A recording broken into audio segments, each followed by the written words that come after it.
Clear? Yep.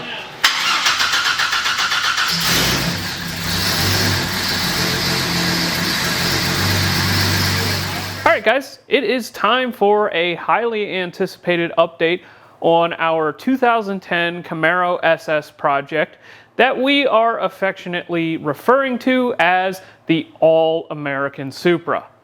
And as you guys probably know, we are preparing the car for a drag and drive known as Six Summer, which is coming up in a little less than a month. Additionally, we are getting the car ready for the Atlas Nationals, which is an event that is being held in Ohio at a racetrack called Kil-Kare Raceway.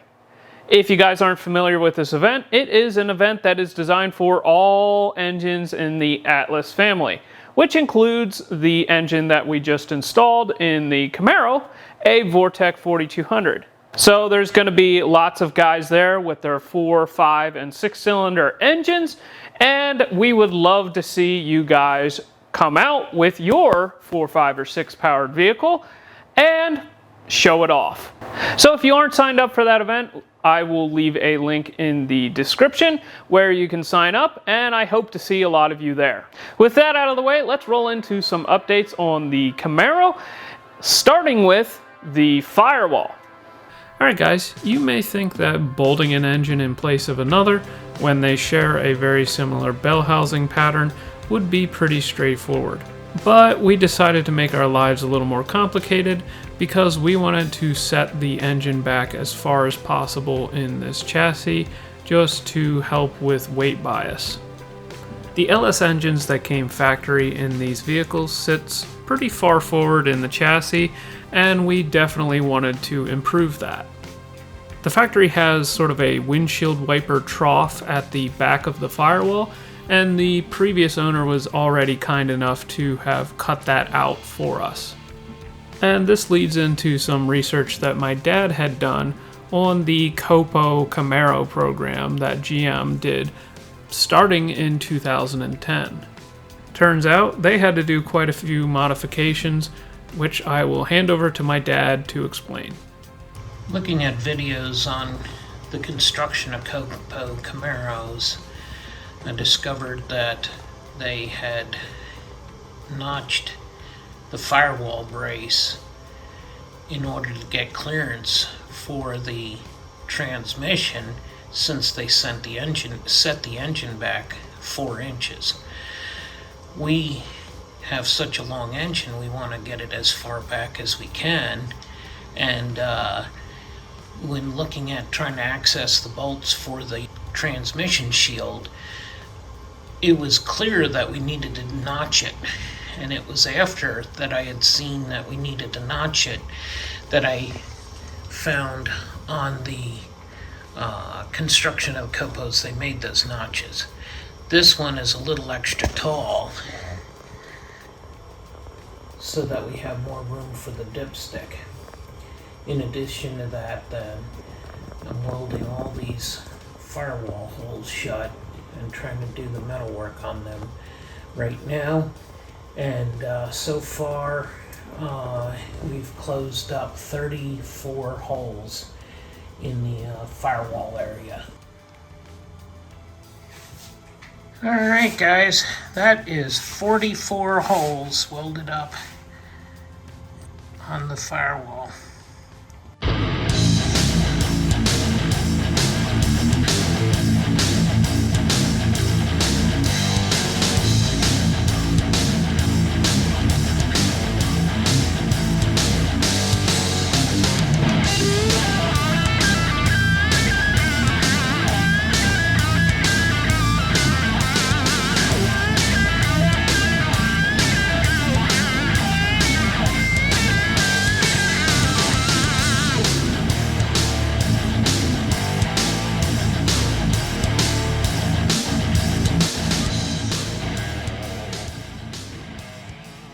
The Firewall came out fantastic. I want to say a huge thanks to Dustin and his dad for knocking that out for us.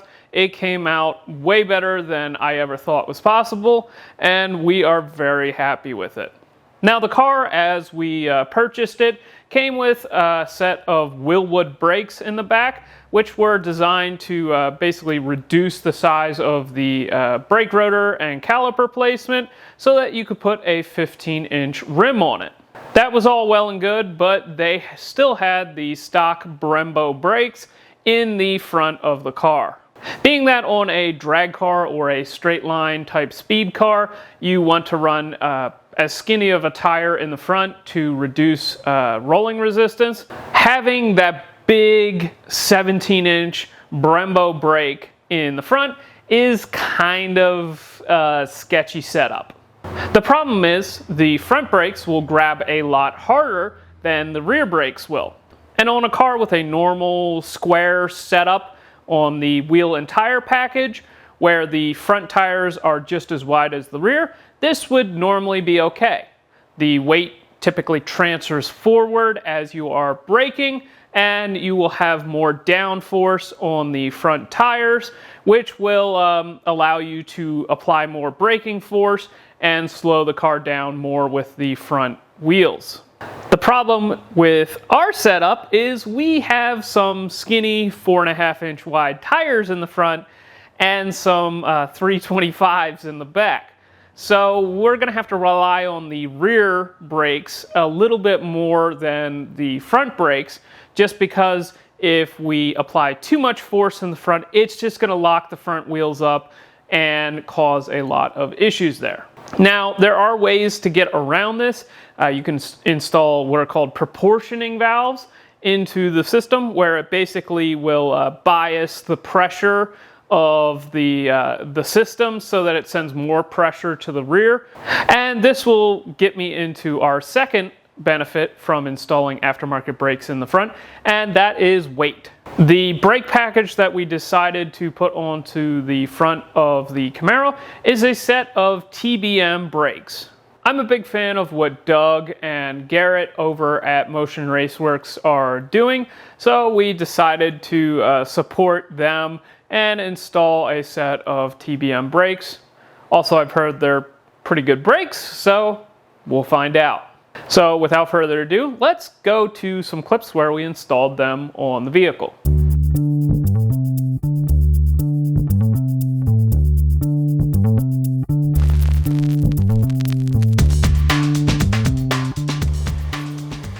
Alright, got our brand new set of TBM brakes, and we were trying to put the rotor hats together, and it's not tapped the whole way, so we're gonna have to run a tap down and complete the threads here, because this is how far you can get the bolt screwed in, and we need to go quite a bit further than that to get the rotor actually tightened down. So I can try to show it to you here. You can see down in there that it is very clearly not tapped the whole way. So I don't think that was intentional.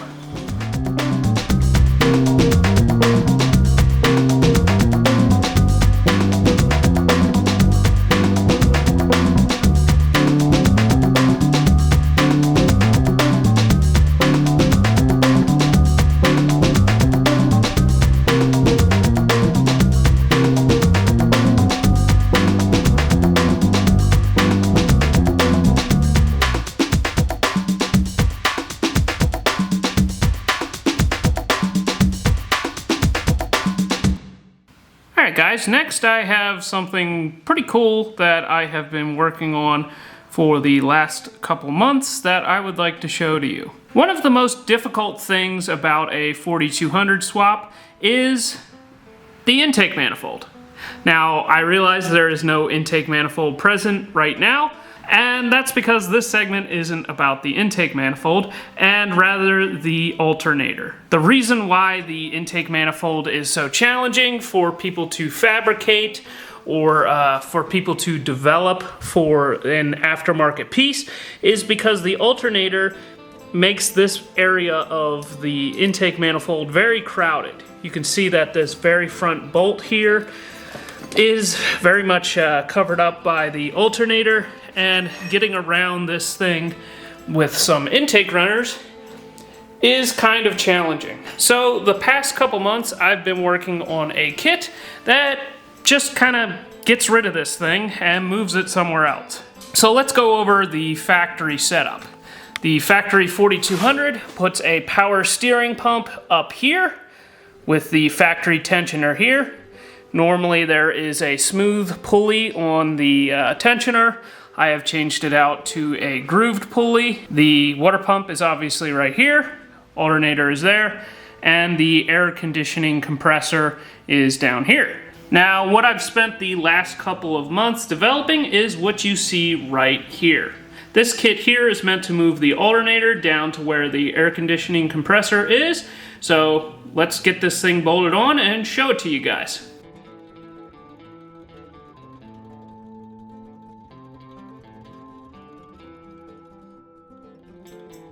And there we go. How the kit works is we take the factory tensioner and we move it over here.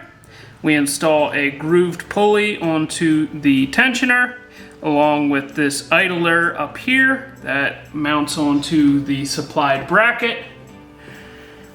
The factory alternator bolts up to these two brackets that are included in the kit. And it's basically set up to run the water pump and the alternator, or if you choose to delete the water pump, you don't need this idler pulley here, and you just have this very short belt loop for alternator only.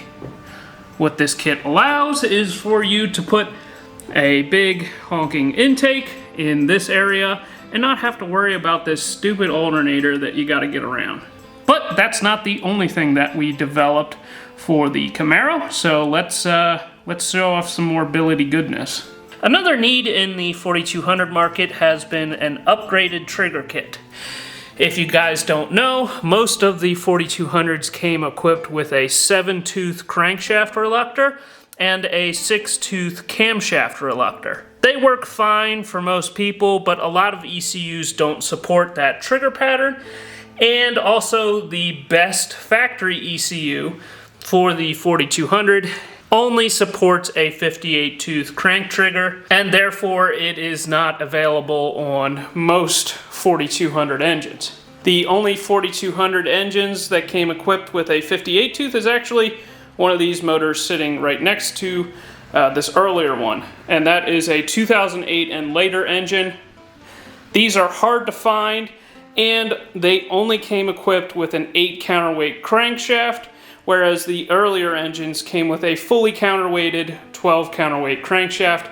That is definitely superior. So if you are wanting to install an E67 factory ECU on your 4200, or you want to run like what we want to run on the Camaro, you want to run a Holley EFI, then you are forced to go to a more recognizable trigger pattern, and hence we have the kit right here.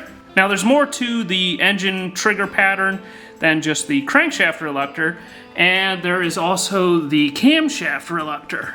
And to solve that, we can get ourselves a 2008 and later camshaft sprocket, which you can see right here. It features the 4-tooth camshaft pattern, and that will allow you to run your E67 or Holley EFI or what have you. So let's get this thing bolted on here and show it off.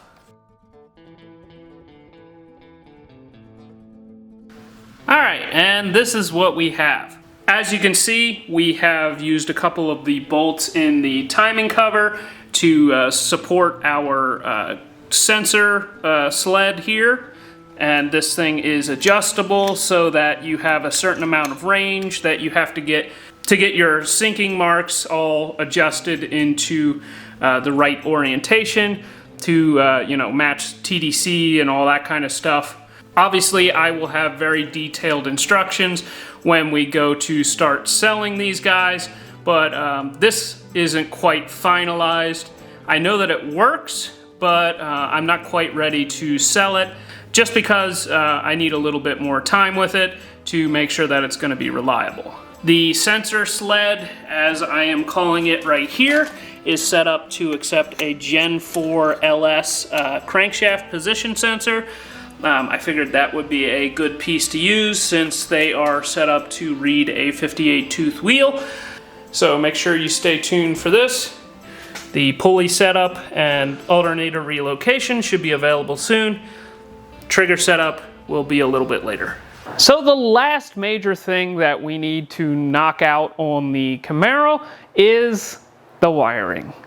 And this part of the project, I have a bit of a love-hate relationship with it. I love when it's done, and it's really satisfying when it all just works and all that hard work and dedication that you put in pays off. But the actual part where you have to do it, I don't particularly enjoy. I would say that I am pretty good at it, but it's just not something that is very fun to do. And sometimes you just got to eat your vegetables and get through it so that you can go do big smoky burnouts. First off, I had to make the engine harness. Now, normally I would take a Trailblazer harness and cut the thing apart and then take the wiring that I need and sort of splice it into a main harness. But this is the first time that I have really done a wiring harness from scratch. And I think it came out fairly well. As you guys know, we decided to go with a Holley Dominator on this car, but we also had to pair it with a Max ECU Mini in order to control the variable valve timing. Therefore, I had to take the crank and cam signals and send them to both ECUs sort of in parallel so that both ECUs would have the information that they would need in order to do their job. From there, it was pretty much laying everything out, getting the wire lengths to be an appropriate length, and putting nice sleeving and covering over top of the wiring so that everything looked really nice. There were a few things on this particular setup that were sort of in contrast to our normal 4200 setups. One, the crank trigger was all the way in the front. I'm used to it being off on the side of the engine. As well as the ignition coils were the Volkswagen Audi coils, so I had to get some special plugs for them. It wasn't too bad to make adjustments for these particular differences, and we knocked it out pretty quick. For the chassis wiring, on the other hand, I had a little bit more of an adventure with that.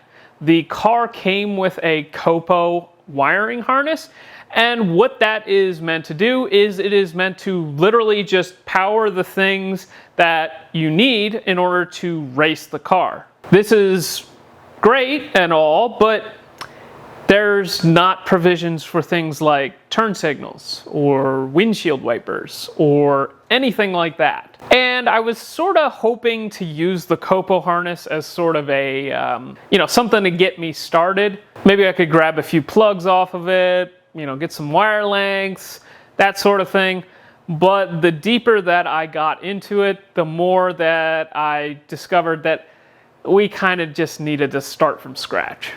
Therefore, my dad was able to track down a factory 2010 Camaro wiring harness on Facebook Marketplace. That presented some challenges as well. Originally, I was thinking I'll just take the factory harness and gut everything out of it that is not, essential for a basic street car. Get rid of all the modules and computers and all that garbage, because we don't need an ABS controller because we don't have ABS and, that sort of thing. And this became a very daunting task. And after looking at a lot of wiring schematics for the factory vehicle, I got to the point where I was like, all right, let's just start completely over. And therefore, we ended up buying this kit from American Auto Wire. It is a 22 circuit kit that comes with everything you need to wire up a basic street car. It's intended for a lot older vehicles. And before we knew it, it was time to start the vehicle for the very first time. Ready? Yeah. Yeah, now it's running. Oh, You did.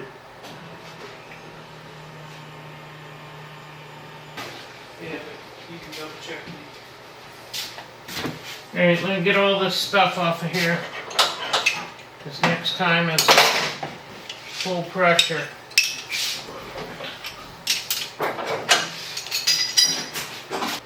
Go.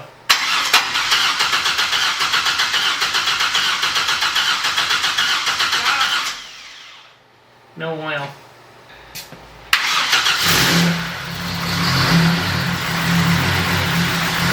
First fire successful. Okay. Ready? Clear. Yep. Yeah.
Alright, no coolant. Don't want to run it too long.